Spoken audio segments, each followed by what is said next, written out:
from PRX. Friends beyond the binary, ladies and gentlemen, boys and girls, it's time for the podcaster who's like, I guess when this episode's coming out, it'll be a long winter's night. This may or may not be the first episode of 2025. Hello, 2020. This is Scoots in 2024. And I just want to take this quick opportunity to pander to 2025. Hey, this is October Scoots 2024. Just saying, 2025. Hey, do you need anything? Could I bring you something cold or warm? Could I prepare anything? Could I tuck you in 2025? Just doing some light pandering. I'm being honest about it. I'm here to pander.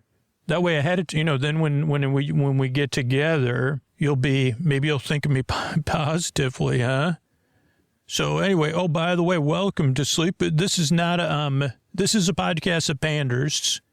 And I guess I try to pander to you. Pander's such a, I don't know, it's a nice word. I probably talked about it before, pander. It's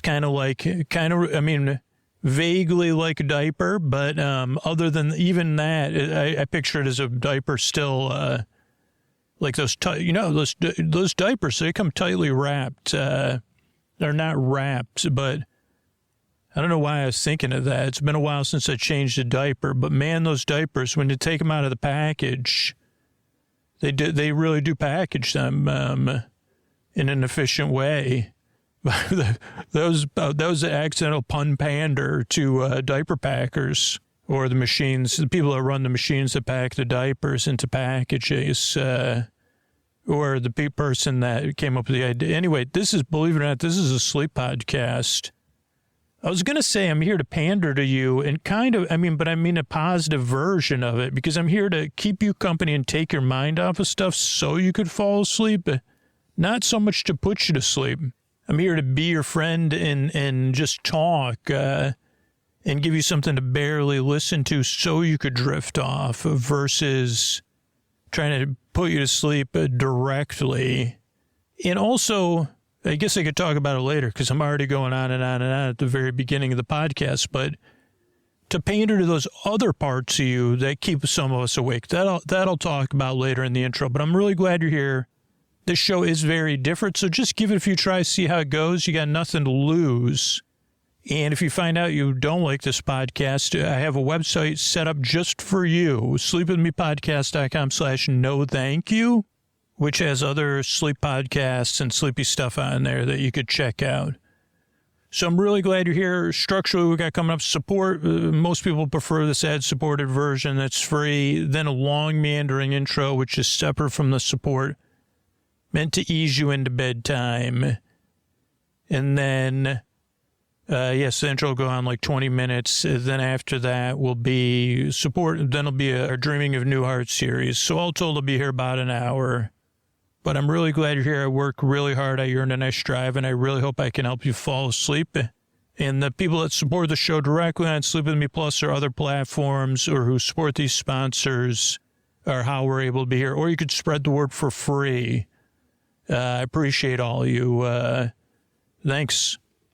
Hey everybody, it's Scoots here, and I'm here to talk to you about Sleep With Me Plus, our membership program, the way we keep the show going. And if you're hearing me right now and you're listening to me, there's a pretty good chance Sleep With Me has been there for you in the deep, dark night, helping you fall asleep, helping you find comfort, or helping you just get through another restless night. And as we move into 2025 out of 2024, I'd like to invite you to take things to the next level. Incentive for Sleep With Me Plus. It's the best way to enjoy the show how you like it, particularly if you're an all-night listener. If you listen to multiple episodes a week, you set up episodes back to back to back in a playlist. You like story-only episodes. You like how you want to listen. That's what Sleep With Me Plus is built around. But more importantly, your support through Sleep With Me Plus allows us to keep making the show that eases your suffering. But by being a part of that, it also helps thousands and thousands of other people every single night find the podcast that puts them to sleep or might put them to sleep in 2025 when they need it most. And this isn't about asking for charity, right? It's about asking you to see the value Sleep With Me has in your life and how it's made your life better. And by supporting something that makes your life better, you directly help it exist for other people to find and use whenever they need it too. So if Sleep With Me has been a part of your life in 2024, you can support Sleep With Me well into the future by going right now. Like if you're hearing me and you're listening to me, you're the one I'm talking to. Unless you're new and you say, no, it wasn't a part of my 2024. If it was a part of your 2024, you're hearing me and you're listening to me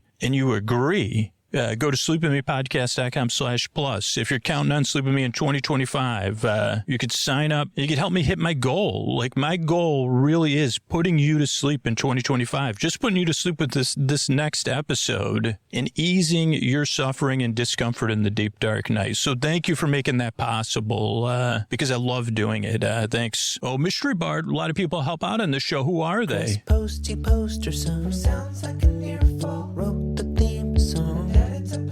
Carl W. the Legend. Also edits episodes. Ashley, Kenny, Scotty, Jennifer. Runner.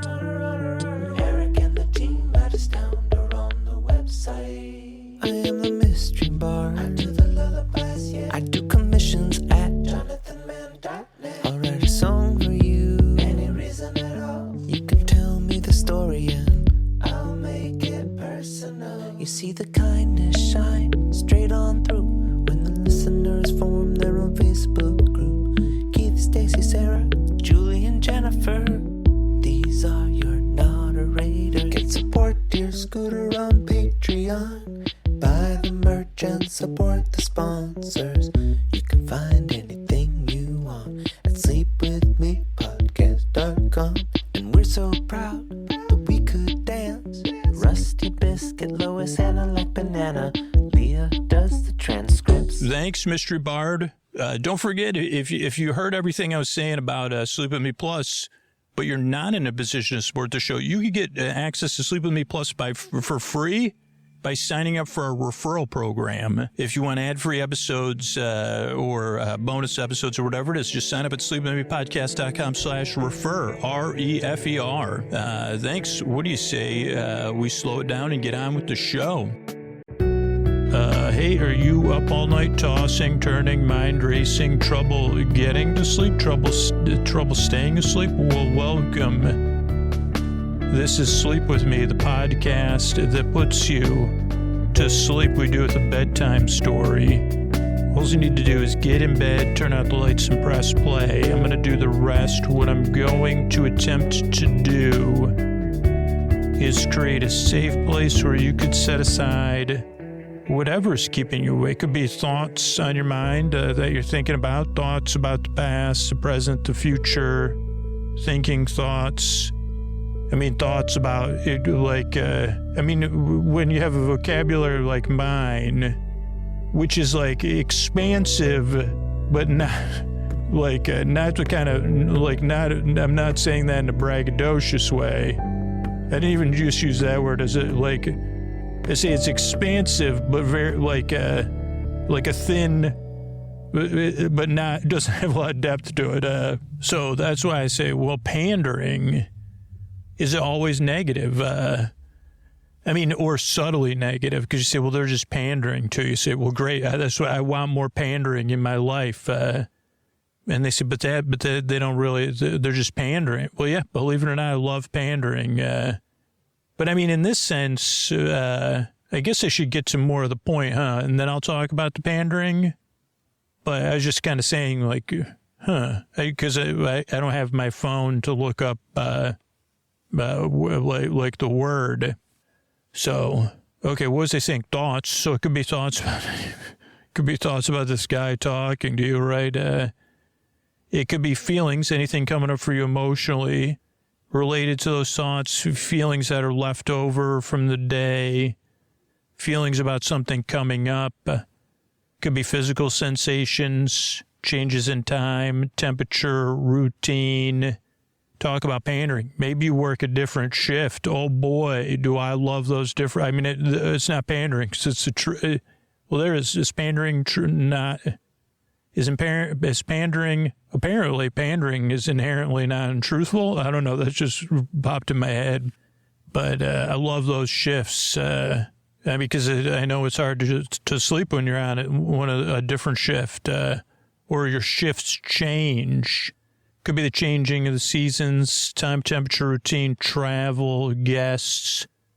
Could be going through something, getting over something, whatever it is. The only reason I run through that stuff is so you know you're not alone in the deep, dark night, that there's someone else out there listening right now, somewhere in the world. This is the truth for Sleep With Me that can relate to how you feel. And maybe it's not me, but I think I can usually relate to some of the feelings because I've been through a lot of different sleepless situations.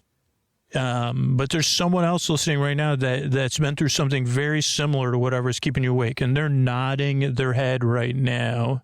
And maybe they're comfortable in their pillows and stuff like that, but they're still saying, yeah, I'm really glad you're here. I hope this podcast can help you like it's helped me. It's a very different show, but I hope it helps you out. I never knew I was looking for something like this. So I hope this podcast can provide that for you, a shared sense of nonsense, I guess, in the deep, dark night. They say, hey, I just want a friendly distraction.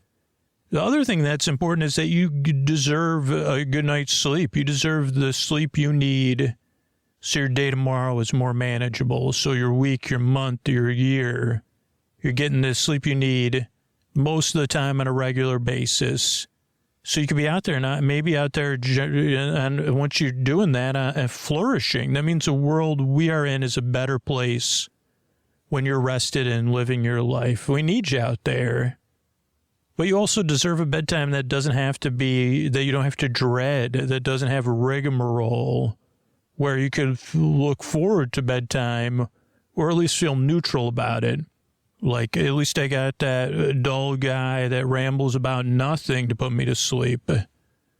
So what I'll do here is I'll send my voice across the deep, dark night. I'm going to use lulling, soothing, creaky, dulcet tones, pointless meanders, and superfluous tangents. So I'm going to go off topic.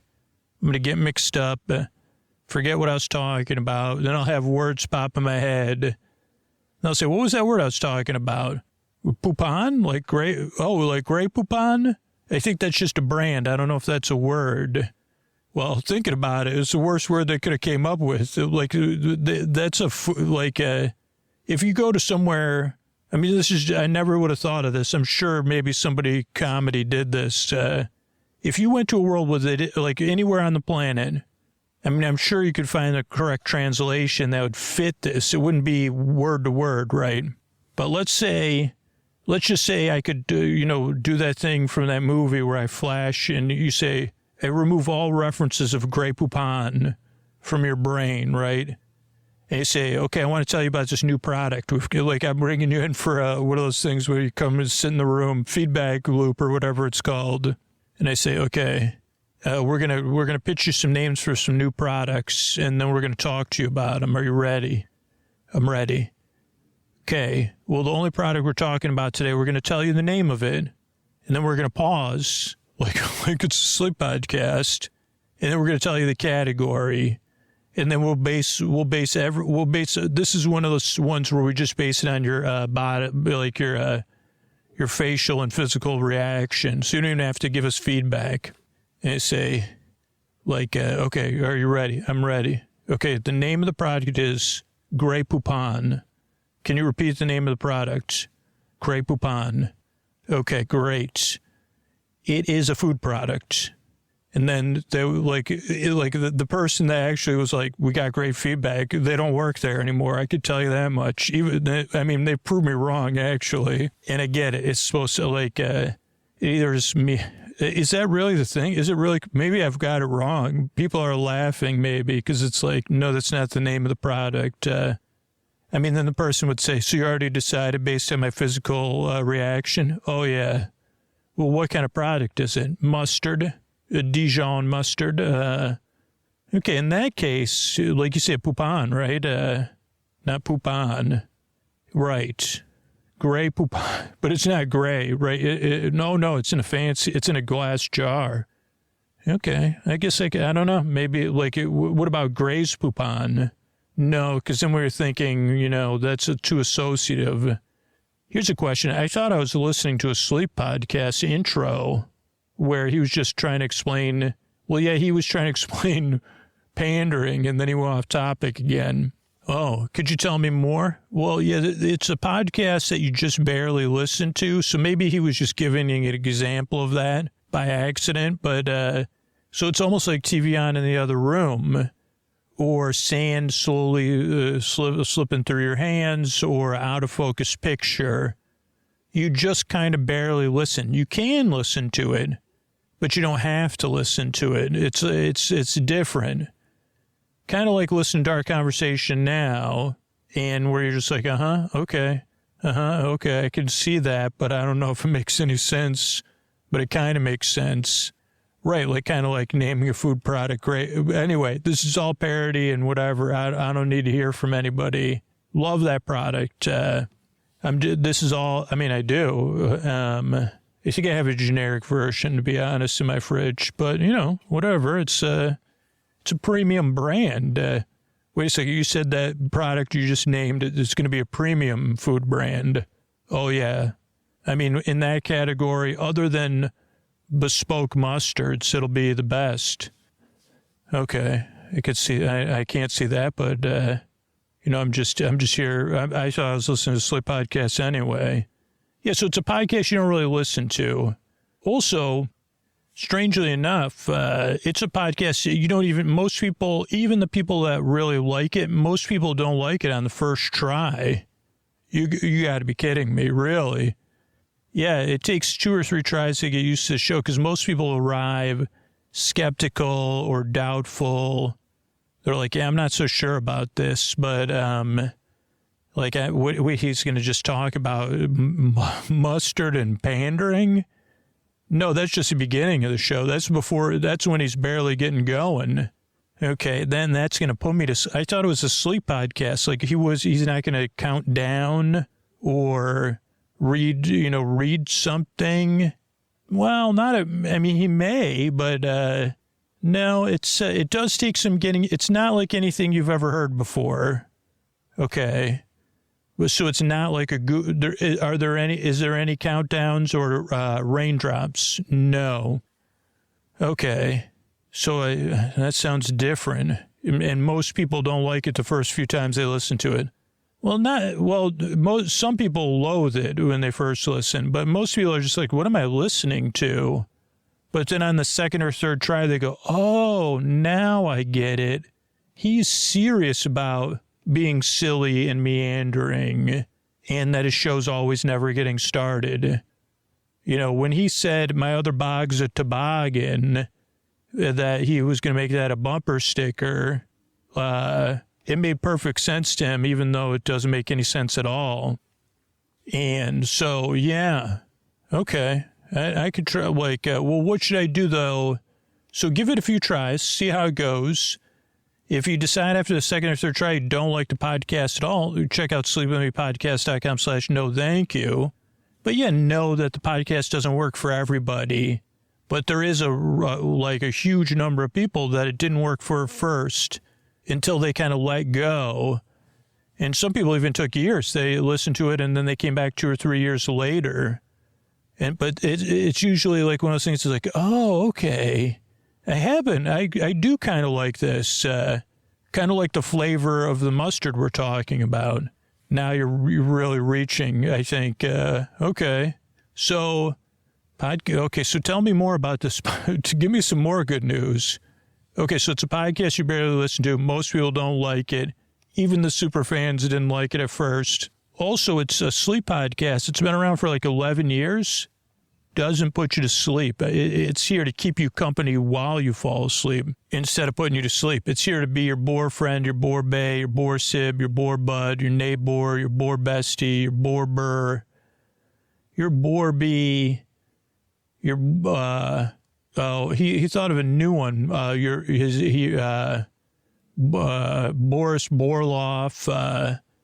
He's here to be your best boyfriend forever. He's here to keep you company while you fall asleep. There's no pressure to fall asleep with the show.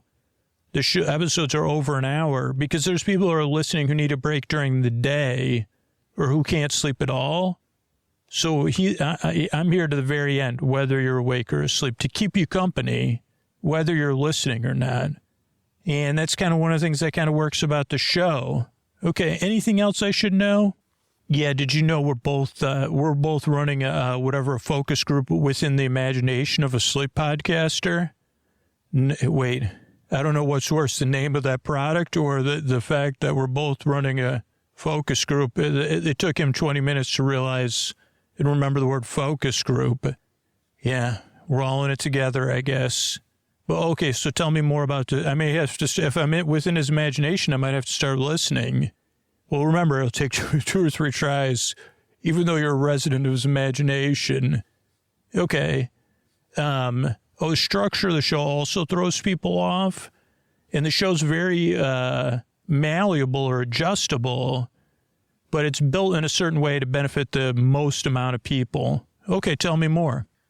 Okay, remember the beginning, he said, friends beyond the binary, ladies and gentlemen, boys and girls, and he talked about pandering. That's kind of the greeting of the show, so that you feel seen and welcomed in. You say, okay, get the tone. I may check it out. Like a tentative yes. Okay, that makes sense. Yeah, it's like a nice way to welcome people to the show, and then they say, I might check it out. Yeah, then there's support. Most people prefer listening to this version of the podcast for free. That's ad-supported linearly. Some people with a sleep timer.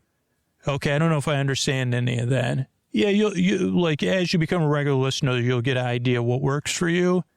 But that means paying for the podcast is optional. Okay. What does that mean? Well, most people use this like a bedtime service than a podcast.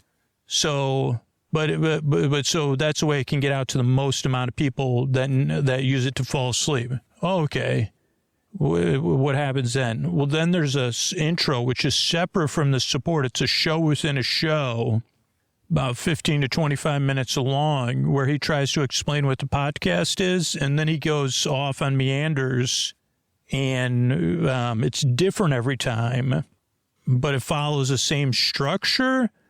So, it could just be like it wouldn't work for a sleep podcast to have an efficient thing, because he believes that having it be familiar every time but different helps keep it sleepy, because then your brain doesn't know what's coming. So it can kind of relax, and instead of being like, oh, there's going to go, another, the rain's going to start pitter-pattering later. Okay, I think I understand that. That takes 20 minutes, though? Yeah, it'd be kind of like this discovery we've had. I think we only came into existence because he somehow went from pandering to poupon. Okay, that's interesting. So that's the intro. That's the whole show? No, the intro is actually the show within a show. The intro doesn't put most people to sleep.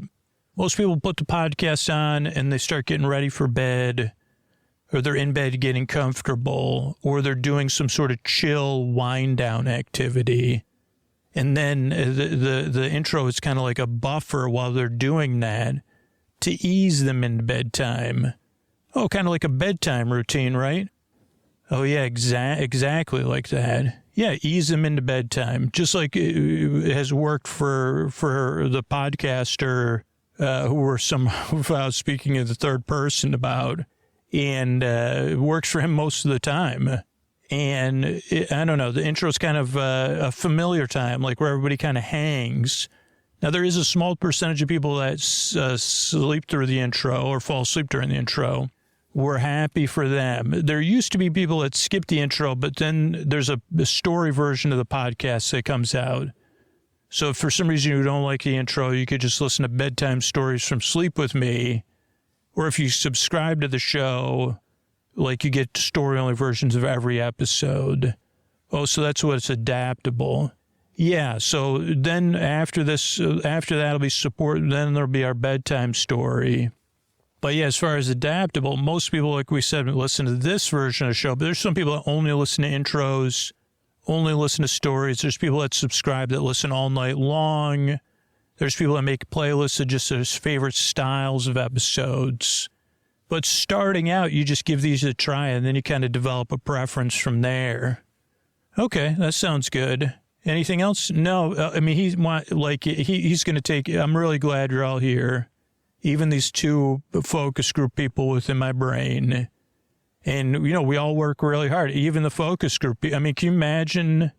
I'm still trying to, my mind is boggled now. That's really the name of that product. And they say, well, it's a different time. Well, there's a time when if you said, I'm going to eat something called Grey Poupon, you wouldn't giggle. Like, there's a time on Earth, really? I mean, again, I'm not giggling because I know what it is. And I say, well, I kind of like it. And it's like, when I was a kid, I had fancy commercials. So it was the closest I got to the royal. What was the closest you ever got to being in the royal family? Grey Poupon mustard. That's the closest. I think that's a French royalty, though. You must have taken history classes in America, huh? Yeah, I did. Yeah, I didn't pay attention. I barely paid, obviously, right?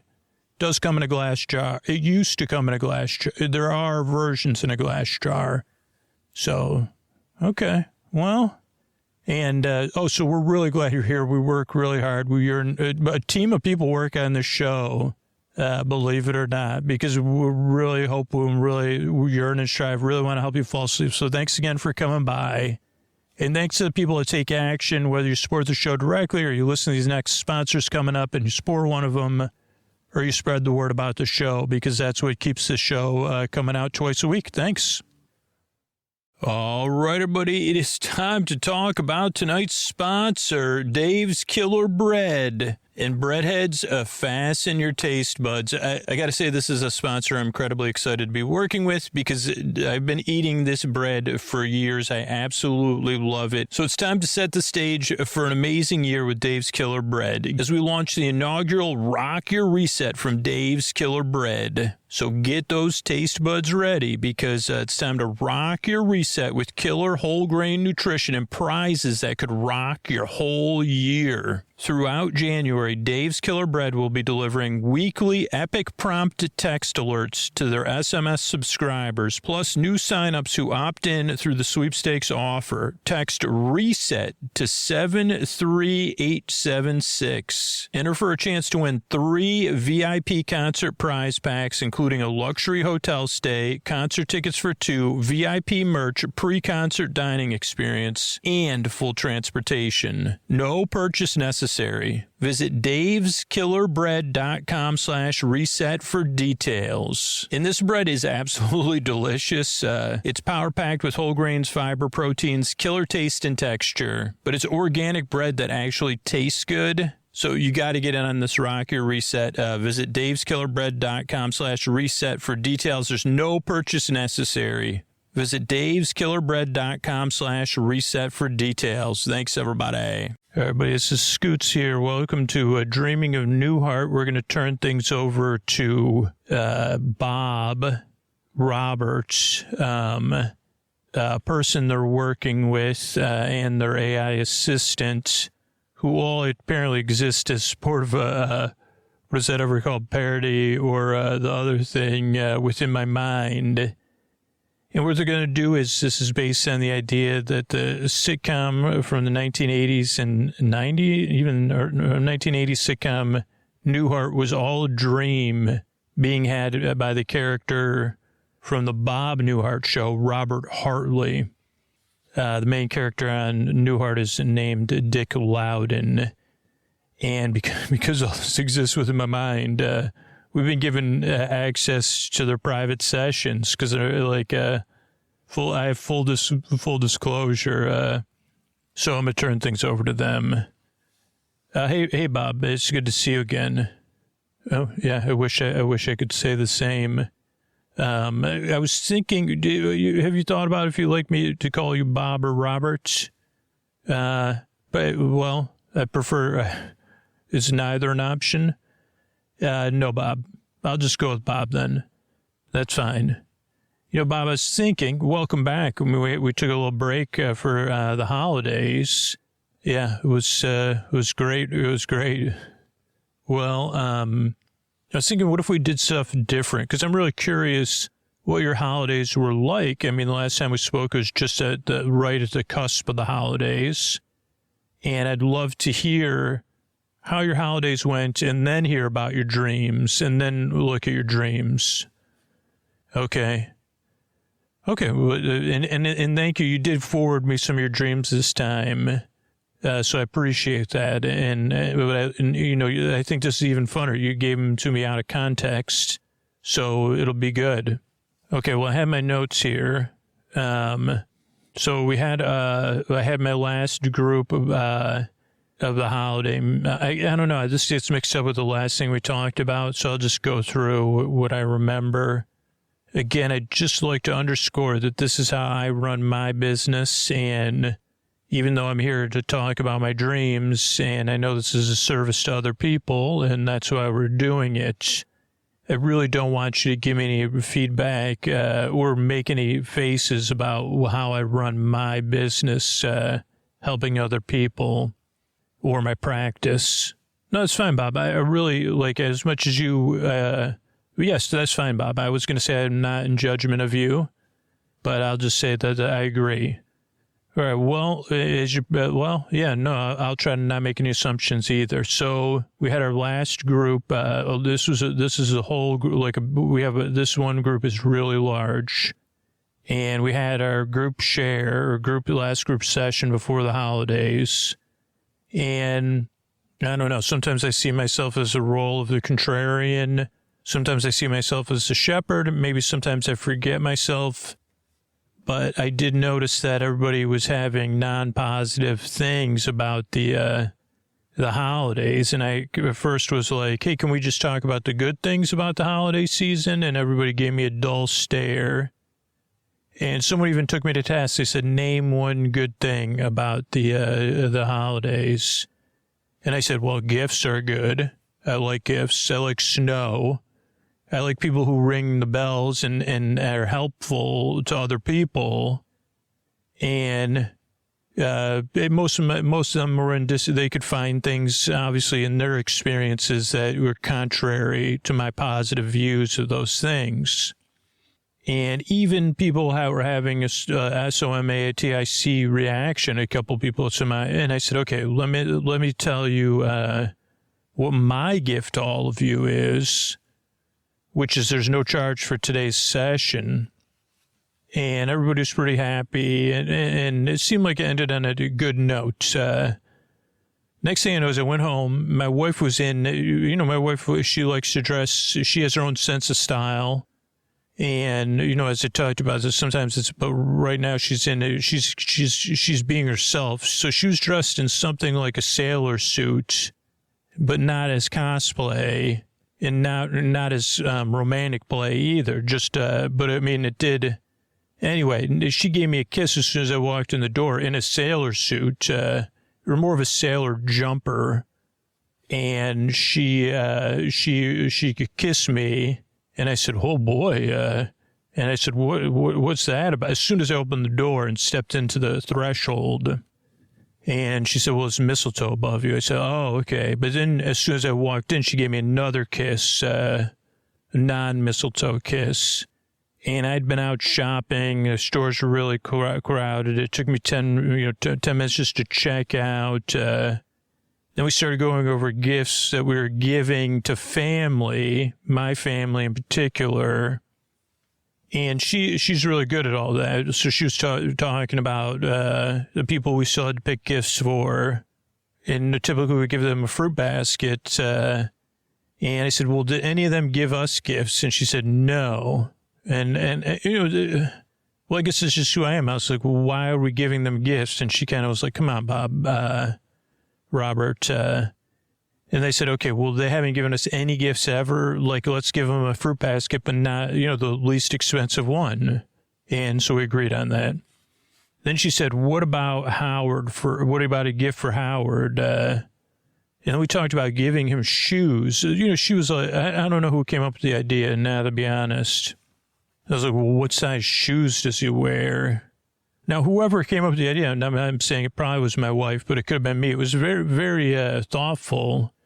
You know, a lot of people don't give shoes as gifts, and this is why. Because Howard then shows up, and I'm looking at his shoes, and then I kind of posit, like, what size? You know, Howard, he was like, I don't know what size shoes I wear. And he was wearing he's a pilot, you know, apparently he has company shoes. And he goes, what are we talking about the shoe sizes for? And I said, well, I just, you know, I don't know, making conversation. And then he took his shoes off. And apparently not only do they have company shoes, they're labeled for whose shoes they are. And they were Winston's shoes. And then I said, how'd you get Winston's shoes? He goes, oh, boy, there was this, he goes, never mind, you don't want to know. He goes, it was a party. And he said he's going out to celebrate with his son. And then he asked about gift wrapping, if you're giving someone a PUPPY. And we said, Howard, no. Like, and she said, my wife said, a bow, I'll go get one. Then when he left, he's like, what are you giving Emily as a gift? And I said, why? And he goes, oh, boy, I know what she got you, and it's amazing. And I said, can you tell me? He goes, no. And then I said, are you doing that because you're going to tell, you know? And he's like, no, I'm not telling you, but it's pretty awesome. And they said, well, a coat. And he goes, that's it? And I said, an expensive coat. And he goes, is that it? And I said, well, maybe some matching clothes. And he goes, oh, okay. And I said, well, what is she getting me? And he goes, no, I'm not telling. Okay, then nothing important after that. His name, you know, sailor suit stuff. So then I was back at work. Carol was like, did you find something nice for Emily? Then I noticed I was going to get water, but the eggnog, the water cooler's filled with eggnog this time. Well, because this is already the holidays now. And she says, what'd you get for Emily? And I said, I don't know. And she goes, we better go to the store and get something good. Also, she was having a good time. And then because she was like, oh, by the way, only reason I came to work was for a 3 p.m. And she's like, your 3 p.m. canceled. And I said, great. Then she said Santa called or something. I don't know. Okay. So, then I saw another one of my friends, the dentist. He said, what are you getting your wife? I said, I don't know. What do you suggest? He goes, a water pick. And I was like, a water pick? Like, not everybody's a dentist. He goes, it's a great gift. Really good for, you know, because that's what I'd recommend. And I go, no, I learned the hard way. Okay, then it's so busy I can't get on the elevator. Then it's snowing. Anyway, I don't want to go into it, but I get a gift. I sneak it in by the tree. But then I really wanted her to know, like, I did want to be, like, I wanted the pleasure. So then I got caught. I mean, the gifts were wrapped. So I had two, like, I thought I did good. And she goes, okay, well, let me show you what I got you. And she brings out, like, a pile of, like, 20 gifts, like, with, like, on top of a gift. And then she brings out another giant box. So I don't know. I mean, I'm sure, like, so then I was like, I guess I got to go back out to the store. So I don't know. Then another thing, it was like, we were drinking, then this is that night, and we're like watching shows and movies, kind of nostalgia lane, but I don't know. I'm like, that's too nostalgic or whatever. And we got our Santa Claus mugs, there's like the Christmas Carol, the Nutcracker, Shrek.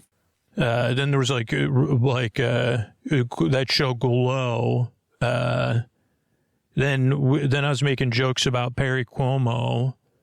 Then the door buzzes and it's Howard, and he goes, "Well, I'm off to France for work." We'll go, "Oh, you're working on the holidays?" He goes, "Yeah, I always work because I'm not married, so."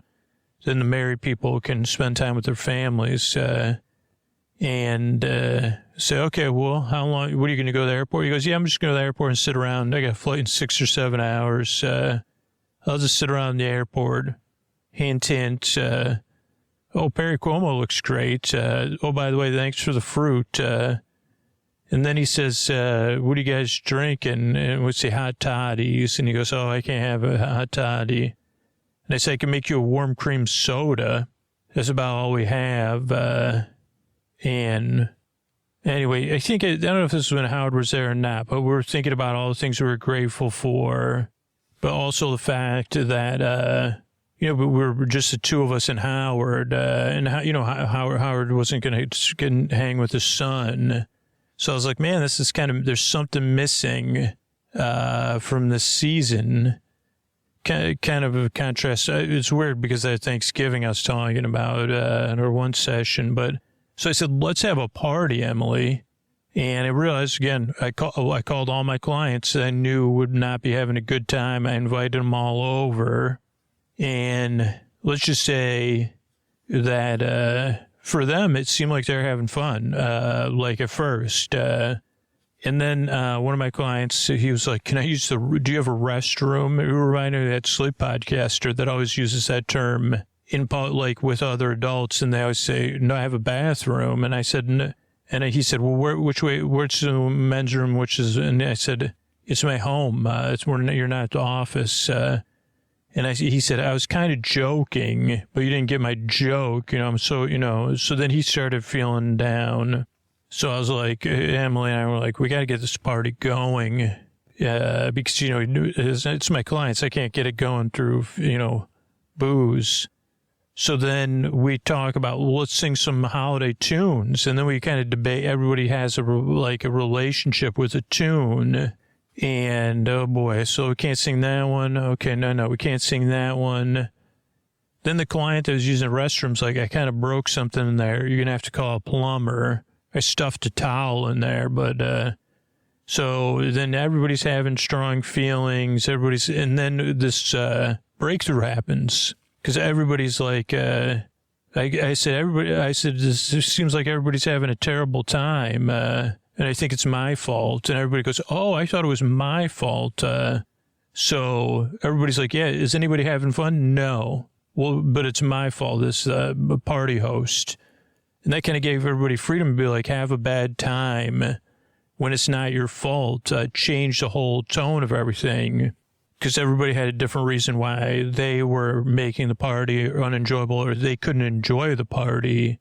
But as soon as I did it, then like everybody had some freedom. So then we started singing Shrek carols, because I said, Christmas carols get enough things. So we were singing Shrek type songs. We were talking about this shared experience we're all having. And then the doorbell rings. Jerry was there. The dentist, that's the same one that said the water pick. And yeah, then we hung out and played Deck the Halls and everything like that. And it was not bad. So yeah, I guess that was my holiday. All right, Bob, that's great stuff. Now, can we go through, you gave me some of your dreams. Could we go through what based on the dreams, we could either go through your dreams or go through the dream my assistant had based on the dreams you gave me. Oh, great. Why don't we just go through your imaginary dream that your assistant had? Okay, so I gave my assistant, my assistant looked at your dreams, and then I said, what dream, if you had these elements, can you dream of what Robert might dream of, based on working together? So my assistant said, this is the dream my assistant had, or it's a simulation, though. Great. I can't wait to be simulated. Well, he already simulated you, or they already simulated you. Okay, so you find yourself in a dream. You're at a quaint Vermont inn, snowing. The inn is bustling. And there's quirky characters in a gentle comedic atmosphere. Okay, great. And then, there's people talking because there's been a mysterious guest, and everybody's at Twitter about it. and the guest resembles someone that's been in your other dreams before. And they've been charming everyone with tales of adventure and romance. Okay. And then we go to the dining room. We're having a party. Kurt and Stephanie are there. And Kurt and Stephanie are talking because they have a newfound interest together. Kurt's now a gourmet cook, and Stephanie's interested in classic literature. Okay, I don't mean to interrupt your assistant, but that's not the recurring parts of my dream. I know, but this is just my son just trying to... Okay, and Stephanie wants to have a deeper emotional experience. That's, my assistant said, even in parentheses, my assistant said, that's a reference to Bob's dream. Okay, that's not. Okay, then there's a dinner. Then a comedic confusion happens when 2 electric razors, battery-powered apparently, wrapped as gifts, are delivered to your table, and they buzz to life. And everyone laughs about it, linking it to the themes of the dream, unexpected attraction, and sweaty back feelings. Joanne then reveals she's secretly been taking piano lessons, hoping to surprise everyone with a performance. But then when she starts to play, she's terrible. Wow, that says more about the dreamer than me. Yeah, it does, Bob. Okay, then you notice that in the dream, you're watching the innkeeper, who is you, and you're watching them at their desk dealing with a overbooked hotel during a snow. And they make sure that the innkeeper makes sure each guest feels attended to. And Larry, Daryl, and Daryl are staying there for some reason.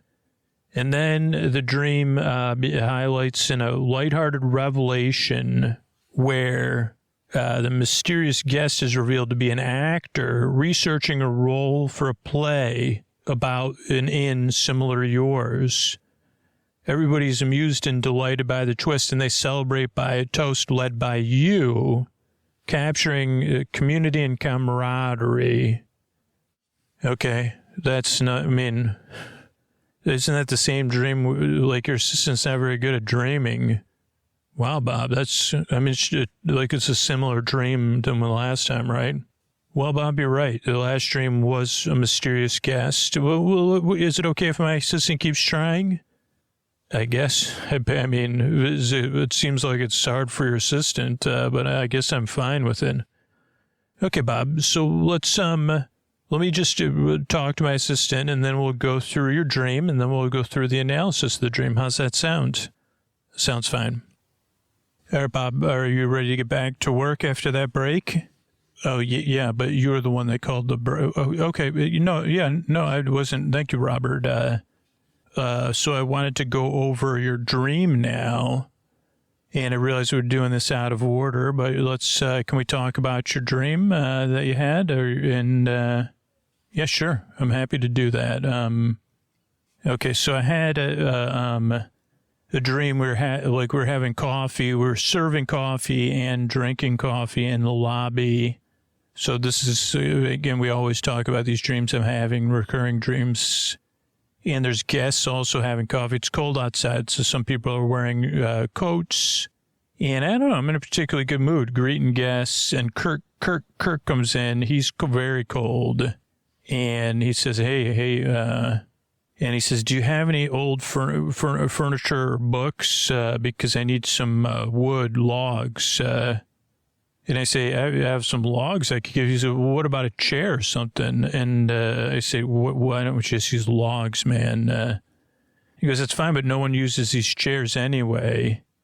And then Stephanie comes down, and she's got, she's happy because her cousin Stephanie is visiting.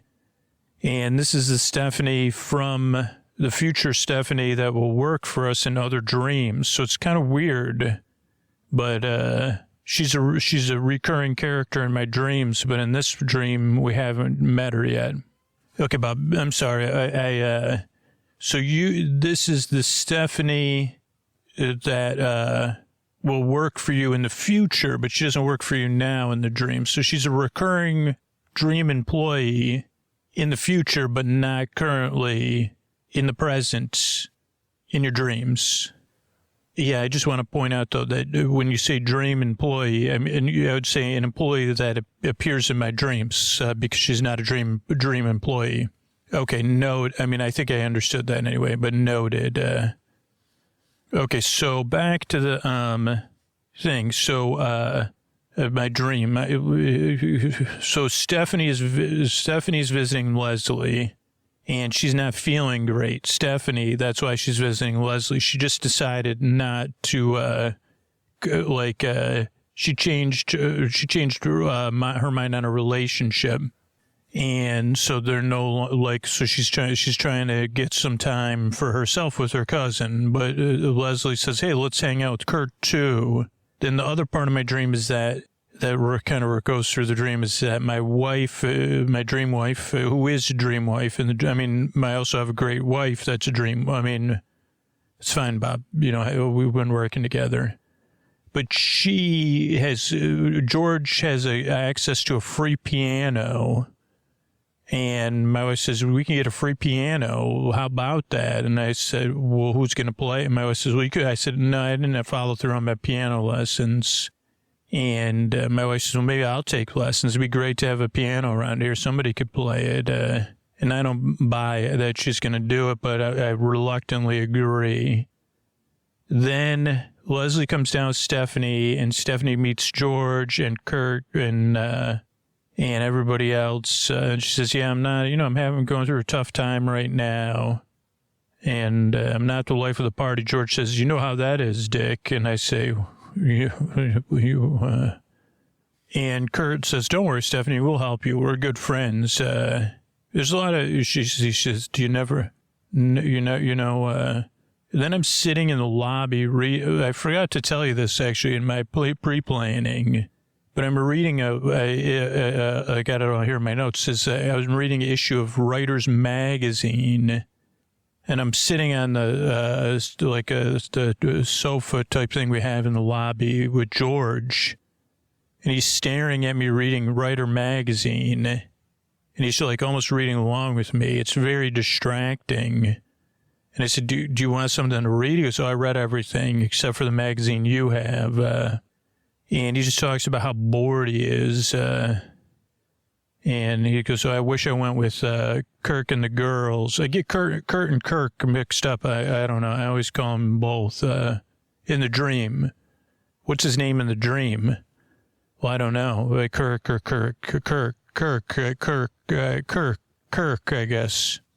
And so George is like, oh, I wish I went with him. Then on cue, they come in. Kirk, Joanne, Stephanie, and Leslie. And they had a great time touring around. And Kirk bought them electric razors, all three of them, gifts. He said, I needed breath mints, and they were on sale. I don't know. I don't know if I'm not sure I want to know what that's about. But Stephanie seems really touched. She says, hey, I'm going to go put my razor away. I'm going to go up to Leslie's room. And Joanne even says, I used to go put my, but she's like, hey, see you later, Kirk. And I tell Kirk, hey, this seems like you did good for helping Stephanie be distracted, and Leslie and my wife.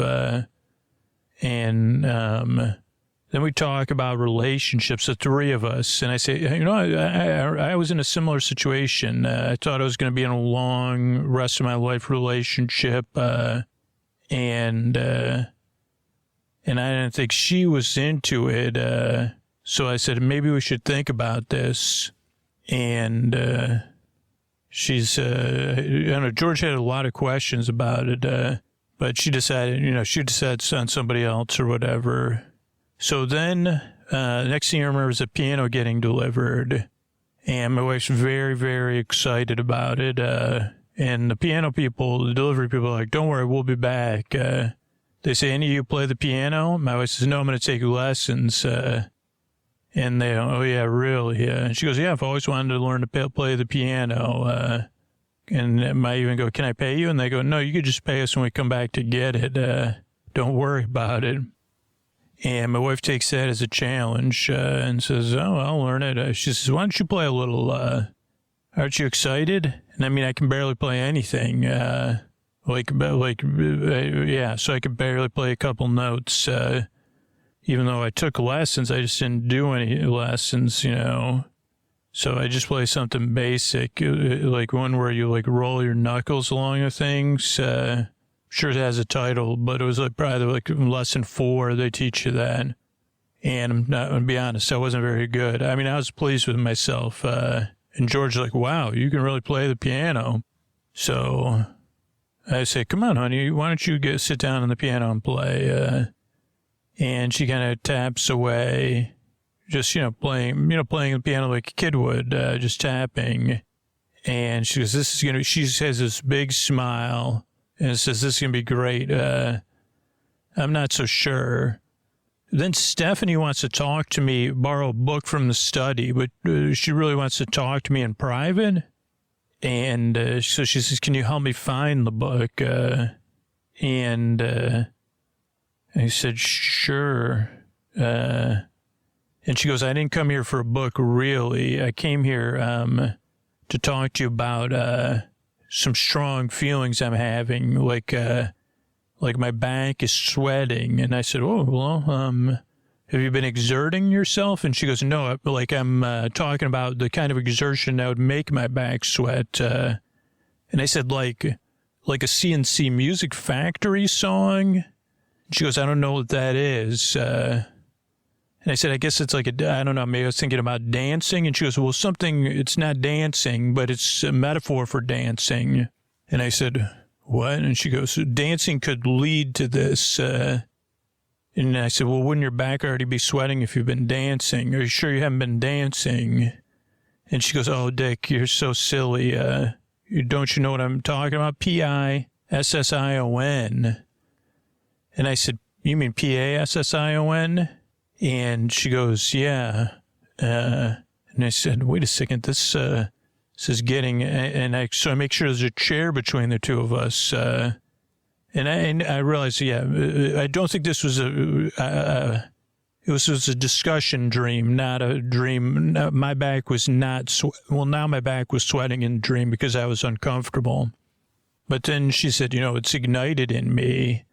And she, I can see it in her eyes too. And then, I guess in the dream it was a bit humbling, even though I wasn't interested, that she says, yeah, I'm like with Kirk, because I said, I'm a writer. I've had this happen to me before. She goes, oh, not you, Kirk. And I said, oh, yeah, he's got very nice hair and he's very tall. And she goes, yeah, he's got an essence that I'm into. And she goes, you're his best friend. What should I do? And I go, I'm best friend. Where's everybody keep getting this idea that I'm his best friend? And she go, I said, wait, are we talking about the same thing? Like you're synchronized back sweating kind of? And she goes, yeah, exactly. And he goes, the two of you. And I said, I don't know if he's the right person to do that. Why are you talking? And what are you talking to me about this? Oh, that's when she said, your best friend. And I said, this feels exactly like the piano situation for some reason. And Leslie comes in and she goes, yeah, I told Dick about this. And she goes, you talked to Dick about this? And she, what are you doing? He's my boss. And she goes, I just want to figure out if I should, how I should feel. I'm even though such overwhelming feelings. And I wanted to talk to somebody about it and talk to one person about it. And I said, maybe this is just you. Maybe you're too healthy for I said, it makes sense. It's just we're not, even in a dream, I'm not used to this level of honesty, even in my practice. So then the next part of the dream is Kirk's serving. The next part of the dream, I don't think it was I guess if Kirk's a proxy for me, so is Stephanie, But he's serving hamburgers to a family. And Stephanie comes in and she tells him what's going on with her. And she says, does that sound like something that would appeal to you? And he says, you like, let me just get everybody out of here. So he asks the family to leave. He says, don't worry, you don't have to pay for your burgers, but take them to go and hit the road. And she'd just seen a movie with Kathleen Turner and William Hurt, which also caused, like, that was part of, like, I don't know. She says, just like that, I don't know if it was that movie, but that movie's called Warm Skin. So, and, or the warmth of, I don't know. So anyway, so then Kirk takes off his shoes, and he goes, but the thing is, I kind of have I like really like Leslie, and she goes, Leslie doesn't care for you or care about, like, she said it's up to me. And I said, but yeah, I still think, you know, and I said, well, I guess we could try. And then they kiss, and then he says he can't. And he says, my heart is pledged just to Leslie, and there can never be anything meaningful between us. And she says, yeah, I'm not here for meaning. I'm here based on desire. And I said, I think I could help. I mean, I guess I had a Freudian slip there. It's okay, Bob. That's fine. It's your dream. It's all Freudian slip. Oh, okay. So I said, yeah, Kirk says, I can help you with that. I think I can help. Then I didn't get to, like, that was the last thing I remember about that part of the dream. But then Joanne's taking piano lessons, but she's more interested in making breakfast. She's very distractible and trying to get with me and George and what we're doing. And I see this is a kind of like a weekly commitment. If you want to learn, you got to practice on a regular basis. And you know, it's just okay. Like, just have him come pick up the piano. Forget the whole thing. And I say, okay, yeah, I'll have him come in, pick up the piano. And then is this like, oh, then Leslie comes in. She goes, have you seen Stephanie? She didn't come home last night. I think she stayed with Kirk. And I feel judgmental of Kirk, like, immediately. Like, I'm like, you know, that's not okay. Very, I don't know, like, I'm very judgmental. And I'll be honest, I mean, in the dream, it just felt like I was judgmental, not jealous or, you know, putting my values on. I mean, I was definitely putting my values on him. And Joanne, I don't know, she's like, okay, wait a second, like, I don't know. So go back and forth. And then Stephanie comes and she goes, she's really buoyant. But basically, it's there's a bunch of discussions or something. But she goes, here's some invitations to my wedding. It's back on. And we're like, wait a second, what? She goes, Kirk's a genius. I don't know who said that. Kirk's a genius. But she goes, yeah, I needed to see the edge of this passion, to see what was important to me. And we go, does Kirk know about this? And everybody's happy. I mean, it was like one of those strange things. I said, well, I guess I was over judgmental. I thought I knew how it was going to turn out. Skeptical as always. Then Kirk's like, well, Leslie, can you ever forgive me? And, or do you think Leslie will ever forgive me? And I go, I don't think Leslie's mad, cause you're not, like, you just like Leslie. She's not, like, and I said, do you realize, I mean, I guess even as a dream, this is strange, but it's like, you have a unrequited crush on the woman that works for us. Then her cousin was attracted to you only on a, warm skin basis. So, and then you and her cousin dance together, but Leslie's not interested in you, so it doesn't matter. There's no you and her. And then Kirk says, yeah, don't worry, I still love her though. So I said, well, you don't love her, like, and he goes, yeah, well, if this happens, if this is what it takes to win her over, I'm willing to do it. And Joanne and I laughed about that because it's so ridiculous. Okay, well, that's interesting, Bob. You ready to take a look at some of these dreams that you forwarded to me and see what my assistant says? Yeah, let's go ahead. Okay, let me just see what I have here. There's a lot that was interesting, but some things stuck out to me. And I think the first thing is... Oh, yeah, so the thing with Kirk coming over and asking for furniture instead of wood. Let's see. So the Freudian thing, requests for old furniture or wood, maybe basic needs. Maybe according to Freud, you might be like thinking about security or stability, maybe dependency or vulnerability. It could be a neighborly interaction, and it could be your thoughts on social support and community, which kind of fits with your day, your week, and your roles within these relationships as giver, receiver, or equal participant. I mean, that could play into how you conducted yourself. Okay. Jungian, maybe Kirk's one of those archetypal figures of your own personality that's depleted or in need, and maybe in need of fundamental resources or emotional needs. But it could come down to community and individuality and that tension, self-sufficiency and interdependence. Again, with your choices, maybe this dream was respecting that you had your clients over. I mean, even though maybe another professional wouldn't think that's a good idea, the young and Freud within you does.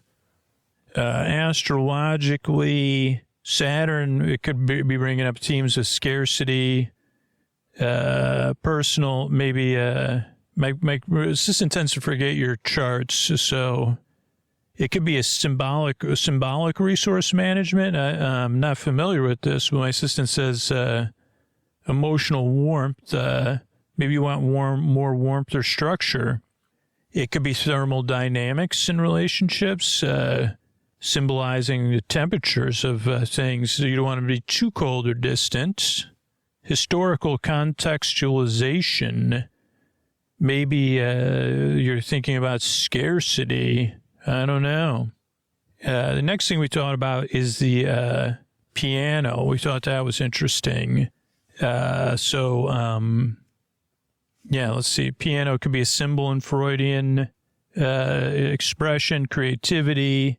Maybe Joanne's enthusiasm is an unconscious desire for more expression or fulfillment, or some sort of internal, worry, the opposite. Your reluctance could be, resistance to change or the unknown, or maybe some dynamics in your household have to change. Jungian, I mean, my assistant's like, yeah, that piano could be an anima projection, a manifestation, of the feminine aspect of your psyche, and maybe you're hesitant to integrate and accept your anima's desires in your psyche. I mean, you got to think about that. I'm not sure what to think about it. Well, right. It could also be potential for personal or communal growth. That kind of fits with your week. Now, Virgo sun, now my assistant remembered that your skepticism or practical concerns, now, based on the current charts, you could be practical issues. Neptune maybe creating some romanticism about creative possibilities. Wow, this is all this stuff's so useful. It is, Bob, but this to some people it is useful. I know, that's why I'm here. Okay. Oh boy, I lost my page, Bob. You'll have to excuse me. I just saw something about a parade. Okay, so quantum decision-making could be taking place here. What about if each choice of around the piano creates a parallel reality? And, one where you get the piano, one where you don't. And each one of those is a different aspect of your personal development and relationship dynamics. Okay, but it's a dream, and what does that have to do with it? I'm just telling you, Bob. Quantum, okay, piano is a time machine. Okay, This is the first time my assistants pointed this out. What if the piano has a magical ability to transport people back to pivotal moments in history? I mean, this could be opportunities for learning. Like, this would be like the magic school bus, huh? Yeah. Interesting. These are good ones. My assistant also has musical communication. Suppose the piano could translate emotions into music, allowing nonverbal communication between you and Joanne. This could create understanding and connection beyond words.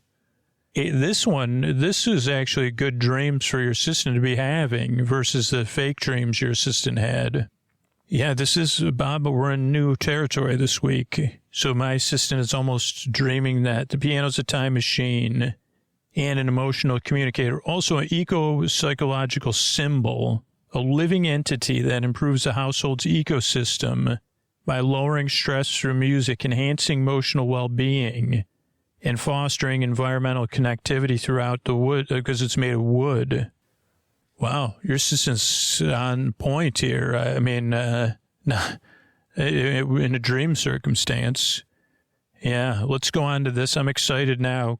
Do you check no, I don't check it, Bob. We check it together. You're very trusting. Yeah, sure, Bob. I'm very trusting. Okay, so Kirk bought your wife and two other friends, took them on a tour, then bought them electric razors as gifts. Okay, Freud, maybe electric razors, symbols of personal hygiene or identity, self-image. Maybe Kirk's having some influence on the identities of those around you. Tour and gifts could be exploration, discovery, maybe like leaving an influence on someone. Jungian, maybe these are tools for transformation or losing unnecessary parts of one's persona. Initiation, transition, maybe you're undergoing some sort of refinement or personal transformation. Or the true group dynamics, a collective journey of the unconscious, exploring new territories of the psyche. I think you're very, Jung really would like your daytime, because, yeah, this kind of seems like the singing together, guiding other aspects and other people through transformations. And my assistant's really not good with the astrology, I don't think. Mercury maybe is influencing communication, Venus, relationships and gifts. Okay, maybe back to the out-of-box ideas, symbolizing, this is Freudian, symbolizing losing things that aren't effective, quantum synchronicity. So this is a good one, Bob. I'm waiting. What if the razors have quantum properties that synchronize the thoughts or emotions of those who use them? These could explore themes of interconnected consciousness or shared experiences. Wow. Wow, indeed. What about historical echoes? Again, my assistant tends to, what if the razors are antiques, even though they're electrical and new? Each one is associated with a historical figure, and using them could invoke memories of these figures and insights and lessons from history. Did you change your power source or something recently? No, Bob, because if you maybe your assistant needs a reboot. Well, I think in this case he doesn't need a reboot. What about a virtual reality tour? This virtual reality could predict self-improvements or life changes. And these are tools that can unlock different futures or scenarios in the virtual reality experience. Wow. I don't even know what to say about any of that. You don't have to say anything at all, Bob. Okay, well, now let's talk about Stephanie's talk about desire and her feelings about Kirk and you being unclear on it initially. Okay, I'm a little bit, I feel exposed and vulnerable. That's good. That's good, Bob. Okay, so Freud, according to my assistant, misunderstanding and revelation. Maybe you have some desires there, or you're kind of repressing some desires. The realization that Stephanie's open about hers there could be some displacement or insecurity that you need to uncover. the expression of these particular desires, like Freud would say, Stephanie's openness and expression, maybe there's some tensions or unacknowledged things with you. Okay, but I was open that my wife was wearing a sailor suit and with okay, so maybe it's some sort of positive feedback about that. This seems like this dream to me, even though this is, we don't have clearly defined roles. It does seem like a positive confirmation of this particular past couple of days for you. So you're saying it's good that I like that my wife's in a sailor suit jumper. I don't know, Bob, but I'm just saying what Jung may say is that shadow and persona, maybe this is a shadow encounter and there's hidden aspects that have to be discovered or not ignored. Anima projection possibly through Stephanie. Maybe she's your inner feminine and her discussions about it. They could just be different parts of your psyche, that need development. Astrologically, we got Venus and Mars there, transits, and my assistant forgot, but Mercury could be miscommunication, role reversal. So maybe this dream is some sort of role reversal help. What if in the dream world you're, this is something and maybe there's some sort of exercise in understanding different perspectives or emotions. That's interesting. That kind of does fit with my job. I would never see it that way until your assistant pointed it out. Yeah, maybe it's some sort of compassion or empathy development. If you and Stephanie are you. Okay, what else does your assistant have? What about emotional conductor? What if there's an unseen force in the dream that brings up hidden emotions and puts them in the open, like an emotional conductor that ensures you're aware of your deep desires? Okay, I guess that's also like my job. What about multidimensional love dynamics? What if there's parallel dimensions where relationships differ significantly, but those are coming through your dreams? So do you mean like, I don't know, like, that in other dimensions there's you or a different version of you, and their experiences and relationships, even in these realms, are different. But in your dreams, whatever separates things are less, it's more fluid. Okay. This next one, Bob, you might sit down for. Great news, I'm already sitting down. What if this is some sort of mirror maze? What do you mean? Within your dream, where each reflection, a dream mirror maze, where each reflection reveals hidden aspects of your personal desires, and Stephanie is a mirror reflecting part of your subconscious. That's not as ridiculous as your thing made it sound. Okay, what's next? Next up is your Kirk serving the hamburgers. A family of 4, you said.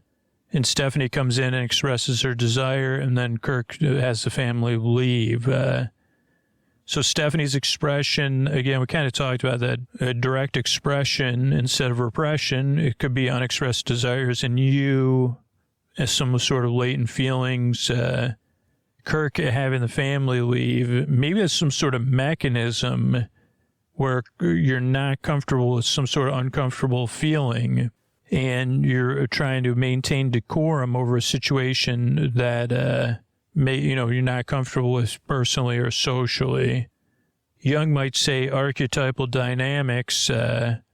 Maybe it's like the shadow self coming to the surface, and Kirk representing the order being restored.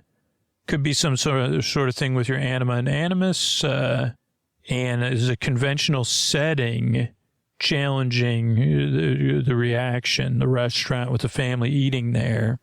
Mars and Venus dynamics, maybe Stephanie's forthright expression could be influenced by a strong Mars, and Venus, and maybe Kirk's reaction with the family may begin protective or defensive. What about culinary symbolism in your dreams? My assistant says, what if the hamburgers symbolize mundane or everyday desires that are unceremoniously discarded when deeper primal desires surface? And this could reflect how basic needs or simple pleasures are often overshadowed. So appreciate this. Keep it simple, like in the holidays, like the gifts. Bob, I think you're exactly right. What about quantum emotional fluctuations? The emotional states are in quantum flux, where desires can intensify suddenly and unpredictably, as seen in Stephanie and Kirk's actions. Well, if there's ever a season where there's quantum fluctuation, it's the holidays. You're right about that, Bob. Again, we get into this symbolic role reversal. There's also a role reversal of gender expectations, which challenges you to reconsider your views. Okay, I like that. Or the restaurant could be some sort of space where maybe the restaurant is where inner desires can manifest physically and influence action. Okay, so we got a magical restaurant, magical piano, and magical electrical razors now. I mean, you could really make a sleep podcast out of that stuff, huh, Bob? Yeah, you could, for sure, in the future. Okay, the piano lessons and your wife now, the whole thing around the piano lessons. Freud might say it's avoidance and denial, manifestation of some resistance in you. Is it external or internal would be the question. Or is it you not meeting expectations by breaking conventions and having your clients over for the holidays for a party, or that you broke convention again by acknowledging the party sucked? Yeah, I think this may play into it. I mean, the thing is, Bob, I think this is probably like how our work has finally got to this place where your dreams are positively reflecting your week instead of trying to give you hints. So I'm on the right path. It's not a distraction as defense mechanism. Could be, Bob.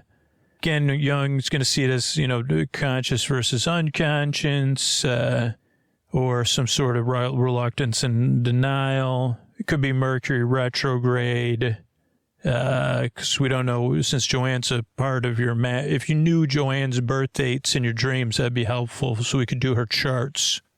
Could be Neptune blurring things. What if it's a metaphorical expression of creativity? Tell me more. Like the piano lessons are symbolic. It can be of any creative or personal development, and it could be a broader theme. So maybe it's helping you with your practice. Okay. Quantum uncertainty in personal development. What if there's quantum uncertainty in personal growth, where there's a state of wanting to learn and not wanting to learn, and they can coexist? I don't understand. Even I don't understand this, Bob. But like similar to Schrodinger's cat. Yeah, I don't know. What if I think my assistant really likes this piano. Piano is a time gate. What if instead of a time machine, it's a time gate, and each note played resonates in a specific time in history, and Joanne's reluctance to play it is maybe that she doesn't want to, there's something in the history or past life experience, and she says, I don't want to play a note on this thing because it's a time gate. So time gate allows time to pass through it, where a time machine takes you somewhere, huh? I guess so. Let's do this last one, Bob, before we part ways. What if it's about a symbolic life soundtrack? Have you ever thought about your life soundtrack? No, or that would have been it right there. Okay, Bob. Well, imagine the piano represents the soundtrack of Joanna's life, your dream wife's life, and not practicing maybe is a dissatisfaction with the current music of her life, and seeking changes in the life soundtrack. I mean, Bob, this is like exactly, I guess we're both flabbergasted. Some change in the life soundtrack that they're not ready to acknowledge or articulate. So I think this was a good week, Bob. What do you think? It was a week for sure. And I'm glad we met. And I think it's time for everybody to rest here and get some sleep. Good night. Good night, Bob. All right, everybody, you've heard me talk about my bed. I have the Helix Dusk Luxe. I absolutely love it. And I love working with Helix. We've been working for Helix year after year after year. I sleep in a Helix bed every night. I absolutely love it. I'm comfortable. But it's a bed fit for me and how I sleep. Helix isn't going to just sell you one mattress. They're going to sell you a mattress that fits you, your sleep needs, how you sleep, your feel preferences, what's going to make you comfortable so you can have a great night's sleep. And everybody starts off with these resolutions in the new year. But think about it. You sleep in your mattress, your bed every single night. And here's something you could do in the new year. Get yourself a brand new mattress that fits your needs. And you know you're going to follow through on it because you're going to get in that bed every single night and you're going to be comfortable. And all you need to do to kick your new year off with some great sleep is to take that quiz, helixsleep.com/sleep. But when I took it, I sleep on my side, I sleep on my stomach. I don't want to get overheated. And I got matched with the Helix. I picked the Helix Dusk Luxe. So start your new year off right. Get yourself a new bed. It's going to last you into 2025 and beyond. It's going to come straight to your door, shipped in a box, free of charge. And this is a commitment that's easy to follow through on because you're going to be getting in that bed and getting cozy night after night. And here's all you need to do. Go to helixsleep.com/sleep for 25% off site-wide plus 2 free dream pillows with mattress purchase plus a free bedding bundle. That's 2 dream pillows, a sheet set, and a mattress protector with any Luxe or Elite mattress order. That's helixsleep.com/sleep for 25% off site-wide plus 2 free dream pillows with mattress purchase plus a free bedding bundle. That's 2 dream pillows, a sheet set, and a mattress protector with any Luxe or Elite mattress order. And that's at helixsleep.com/sleep. Thanks, everybody.